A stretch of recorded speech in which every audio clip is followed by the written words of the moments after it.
Hello, friends. This is Dave Hurwitz, executive editor at ClassicsToday.com, here with random reviews from the Overflow room. Oh, how exciting. We are going to start wrapping up our series of random reviews of Hindemith CDs sitting down here in the Overflow room. There have been tons of them, haven't there?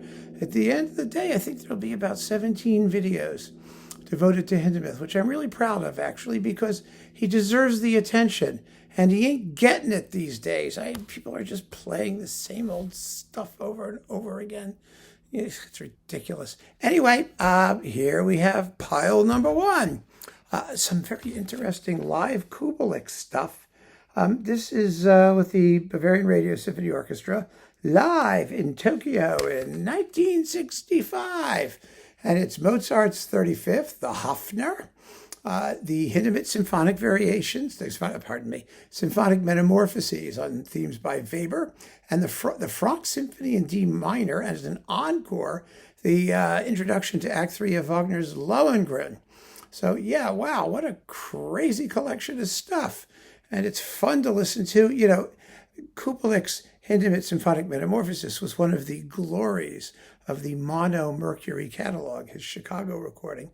And it's a piece he always had a strong affinity for which he always had a strong affinity. There, I didn't end the sentence with a preposition.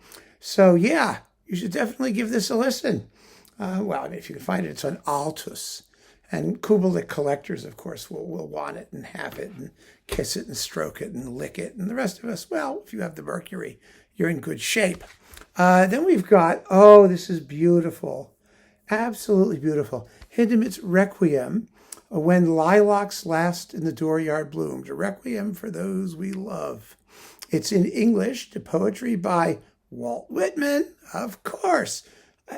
Such an interesting work.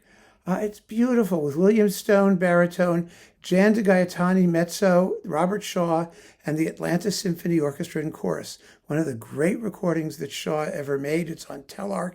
It sounds stunning, and the work itself is beautiful. Really, really beautiful and deeply moving and extremely attractive. It was written in the wake of the Kennedy assassination, and I just think that this is a forgotten masterpiece, especially in the English choral tradition, because people don't do it because it's not English. I mean, it was German, but it's English and English poetry, and it's just great.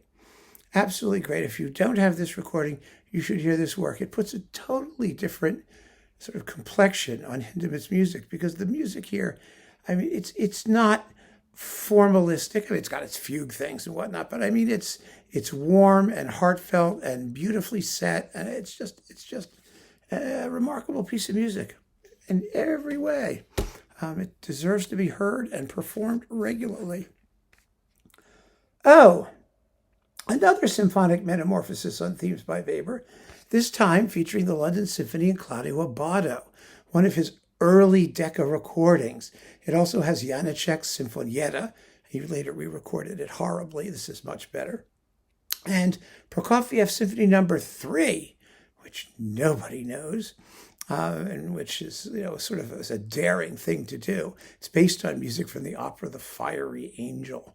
Actually, a wonderful coupling would have been the Prokofiev Third with Hindemith's Mathis der Maler, or Harmony of the World Symphonies, because they're both drawn from operas. All the music would have been drawn from operas, and that would have been kind of a cool coupling. But, nobody was thinking that hard back in those days, and they're certainly not thinking that hard in these days. These are beautiful performances. The young Abbado, before he became a sort of micromanaging fuss budget. Speaking of micromanaging fuss budgets, Abbado is back for these two extraordinarily odd, they're wonderful performances, but weird release on EMI HMV with the Berlin Phil. I mean, EMI used to record Carillon in the Berlin Phil, but they had nothing to do with Abbado ever, except for this, the Hindemith Kammermusik, and the whole series, all 7 chamber concertos. They're for piano, cello, we talked about this, viola d'amore, organ, let's see, who else? Violin and 12 solo instruments and viola. They're wonderful works, inventive and entertaining, and you cannot be a micromanaging fuss budget because the music doesn't permit it. It's all neoclassical, motoric, bitonal, zippy and punchy and rhythmic, and you just sort of wind it up and let it go. But that doesn't mean it isn't wonderful music. It really is. And these performances are terrific. They lasted in the catalog for about 3 seconds. It was so odd when these things showed up. And they were later reissued as a twofer, which I have sitting upstairs somewhere. But yeah, Abbado doing the Hindemith Kammermusik with the Berlin Phil. What a strange apparition. And it's not a surprise that as a result, no one paid any attention to it. Then we've got, let's see, Brahms, Hindemith, and Dvorak with Wilfried Strela, viola, and Karina Wisniewska, piano. I mean, very good.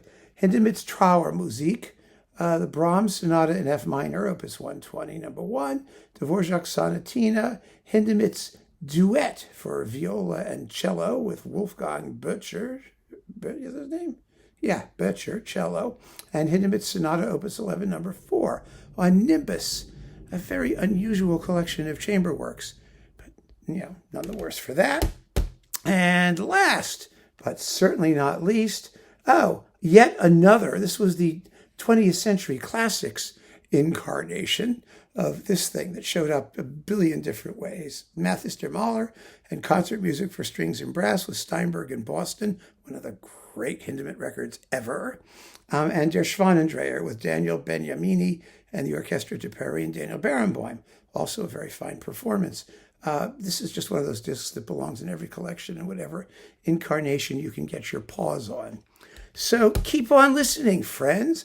Thanks for joining me. There's still a little bit more Hindemith coming, so stay tuned.